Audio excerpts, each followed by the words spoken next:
की बाबा आम्हाला आडमुठ्याच्या भूमिकेत जायचं नाही. आमच्या लेकराचा हक्क आहे, तुम्ही आमचं आरक्षण देऊन टाका. 29 ऑगस्ट उजेडू देऊ नका. नसता परिस्थिती हाताच्या बाहेर जाऊ शकते, त्याला जबाबदार तुम्ही असणार आहेत, मराठे नाही. आम्ही शांततेत जाणार आहे, शांततेत बसणार आहे. कुठं जाळपोळ होणार नाही, दगडफेक होणार नाही, कुठं काही होणार नाही. आणि संजय शिरसाट साहेबालाही सांगणं आहे आमचं की राज्यभरातल्या व्हॅलिडिटी सगळ्या रोखल्यात, ते मंत्रालय तुमचं आहे. मराठा समाजाची नाराजी तुमच्या अंगावर उडून घेऊ नका.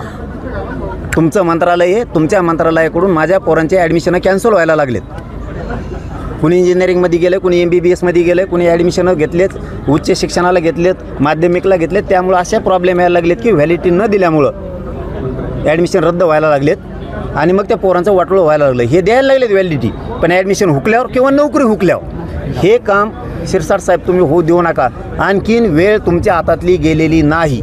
जर का एकदा मराठ्यांचा तुमच्या विरोधात रोष गेला आणि आम्हाला वाटतं मराठ्यांनी तुमच्यावरती रोष व्यक्त करू नये, असं तुम्ही काम करावं आणि मराठ्यांच्या राज्यातल्या सगळ्या व्हॅलिडिटी ताबडतोब देण्याचे आदेश तुमच्या प्रधान सचिवाला तुम्ही काढायला लावावेत.